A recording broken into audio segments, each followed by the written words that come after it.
وبركاته. وعليكم السلام. نحمد الله عليما الله ونصلي والسلام على خاتم النبي على خافة الأنام وعلى آله أجتهد في الدين طويل الأيام. قال الله تعالى: لقد كان لكم في رسول الله أسوة حسنة. صدق الله العليم. கண்ணியமிகுந்த அல்லாஹ்வின் நல்லடியார்களே, நாம் வாழும் வாழ்க்கை நாம் எப்படி வேணாலும் வாழ்ந்திருக்கலாம். ஆனால் இப்படிதான் வாழ்ந்தால் வெற்றி கிடைக்கும், இன்னும் அல்லாஹ்வுடைய பொருத்தம் கிடைக்கும் என்று ரசூலுல்லாஹி ஸல்லல்லாஹு அலைஹி வஸல்லம் அவர்கள் சொல்வதும் அல்லாமல் அதை தன் வாழ்நாளாக வாழ்ந்து காட்டியுள்ளார் பெருமானார் ஸல்லல்லாஹு அலைஹி வஸல்லம். நாம் எந்த துறை எடுத்துக்கொண்டாலும், அரசியலாகட்டும் இருக்கட்டும் அல்லது மருத்துவமாக இருக்கட்டும், எந்த துறை எடுத்துக்கொண்டாலும் அதற்கு ஒரு அழகிய முன்மாதிரியாக நாயகம் ஸல்லல்லாஹு அலைஹி வஸல்லம் அவர்கள் திகழ்ந்திருக்கிறார்கள்.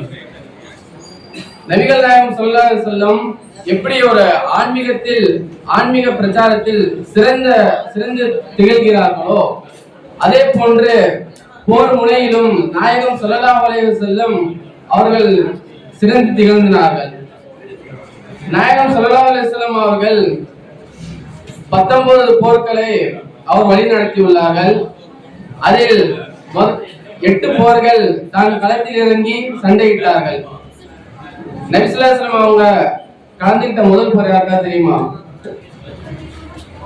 நபி ஸல்லல்லாஹு அலைஹி வஸல்லம் கலந்துக்கிட்ட முதல் போர் உங்களுக்கு தெரியாதா? முதல் போர் பதில்ல. நபி ஸல்லல்லாஹு அலைஹி வஸல்லம் கலந்துக்கிட்ட முதல் போர் தாயிஸுக்கு தெரியுமா? நபி ஸல்லல்லாஹு அலைஹி வஸல்லம் கலந்துக்கிட்ட முதல் போர்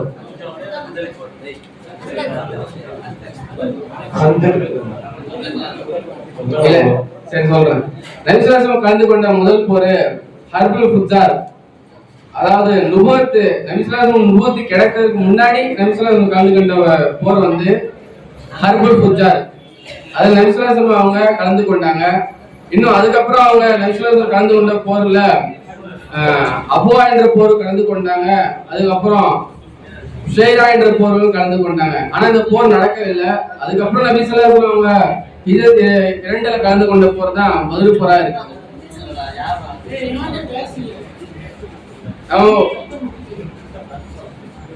இஸ்லாத்துடைய போரை எடுத்துக்கொண்டாலே நம்ம பார்க்கலாம்.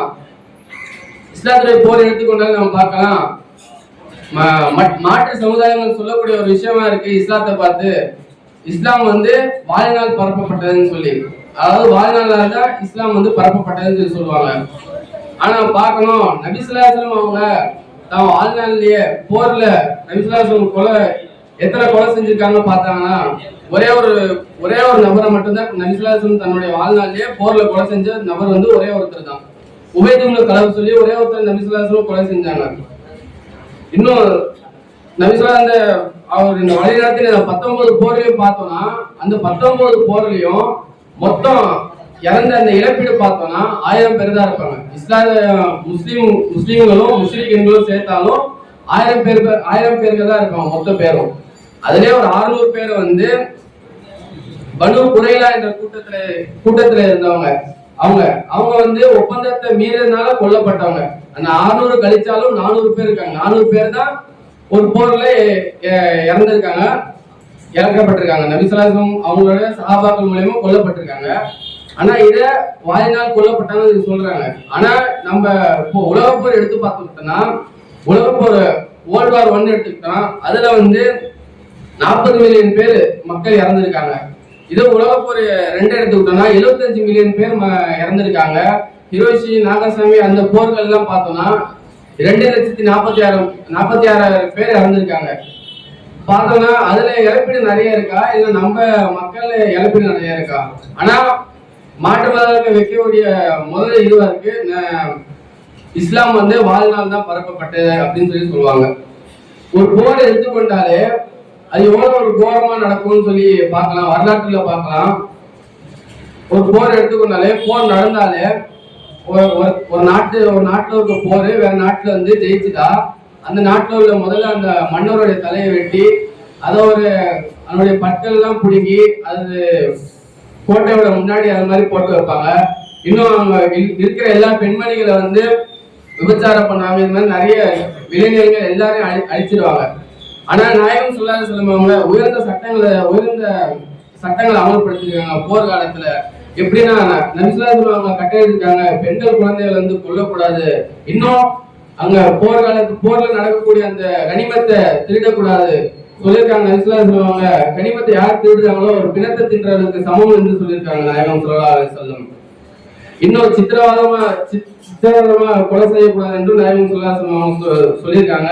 இன்னும் விவசாய நிலத்தை அழிக்கக்கூடாது என்றும் சொல்லியிருக்காங்க நாயகம் ஸல்லல்லாஹு அலைஹி வஸல்லம்.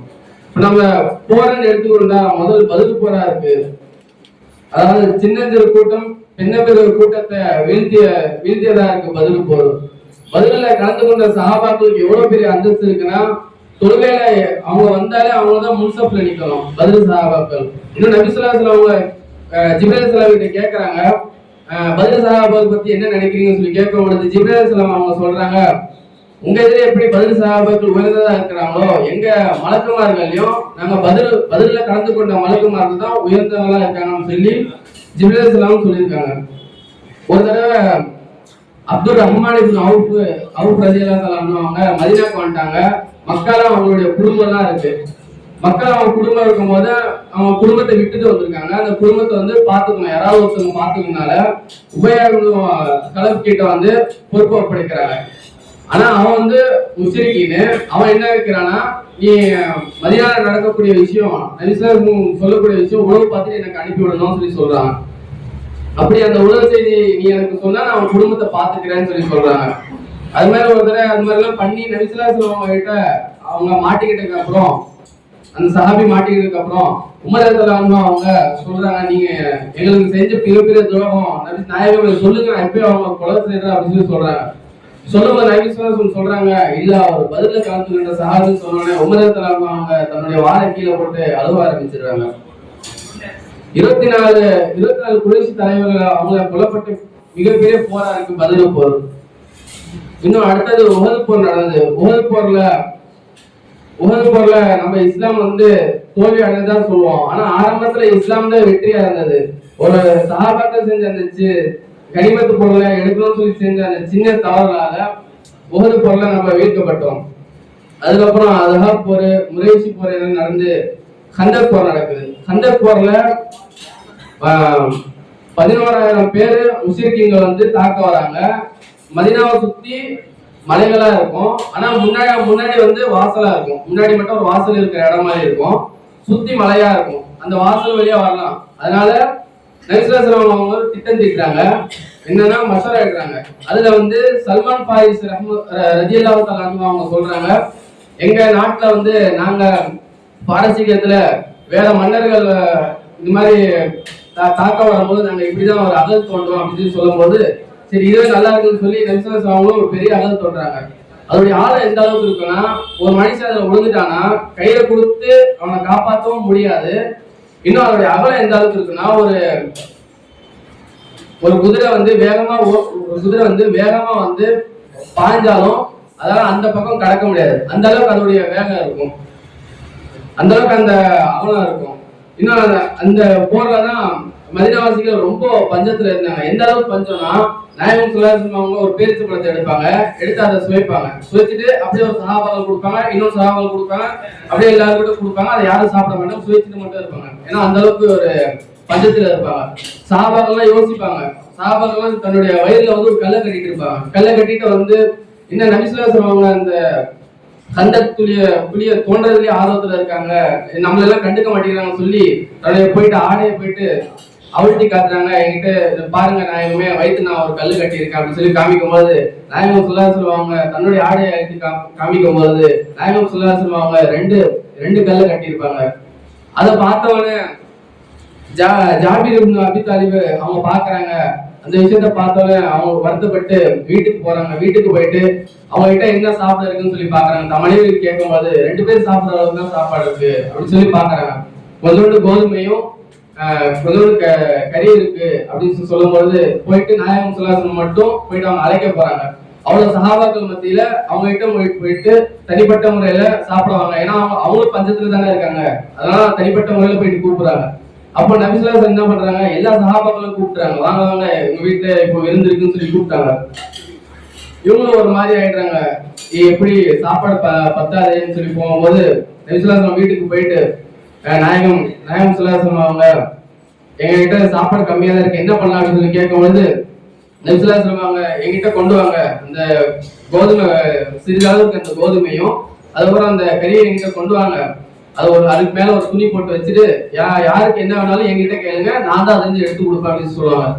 அப்ப நபி ஸல்லல்லாஹு அலைஹி வஸல்லம் அவங்க எடுத்து கொடுப்பாங்க. ஒவ்வொரு எல்லாம் அதுல இருக்க 3000 சஹாபாக்கள் இருப்பாங்க. 3000 சஹாபாக்களும் தன்னுடைய வயிறு நிரப்பி சாப்பிடுவாங்க. கடைசியில் நபி ஸல்லல்லாஹு அலைஹி வஸல்லம் அவங்களும் சாப்பிட்டு முடிப்பாங்க. கந்தக் போர்ல அந்த அளவுக்கு ஒரு இது பஞ்சத்துல இருந்தாங்க. இன்னும் அப்படியே ஹைபர் போர் இருக்கு, இன்னும் ஃபதஹ் மக்கா இருக்கு. ஃபதஹ் மக்கால வரலாற்றையும் நம்ம பார்க்கலாம். ஒரு போர் வந்து ஒரு உயிரும் பலியிடாம ஒரு போர் ஜெயிச்சதுதான் அந்த ஃபதஹ் மக்கா தான். ஆனா நபி ஸல்லல்லாஹு அலைஹி வஸல்லம் ஒரு 6 பேரை மட்டும் கொல்லணும்னு சொல்லி உத்தரவிட்டாங்க. அதுலயும் அந்த 6 பேர்ல 2 பேருக்கு வந்து நபி ஸல்லல்லாஹு அலைஹி வஸல்லம் மடிச்சு விட்டாங்க. அந்த போர்ல நம்ம பார்க்கணும், ஃபதஹ் மக்கால எப்படி ஹிஜ்ரத் செஞ்சு அங்கிருந்து மக்கள் வந்து மதீனாக்கு போனாங்களோ, போகும்போது தன்னுடைய உடைமைகளை தன்னுடைய சேர்த்து வச்ச சொத்துக்கள் எல்லாத்தையும் விட்டுட்டு அப்படியே தான் போனாங்க. அப்ப அவங்களுக்கு எவ்வளவு ஒரு வெறியா இருக்கும், திருப்பி வந்து போர் செய்யணும், போர் செஞ்சு நம்ம இடத்த வாங்கணும்னு சொல்லி அப்படி சொல்லி இருப்பாங்க.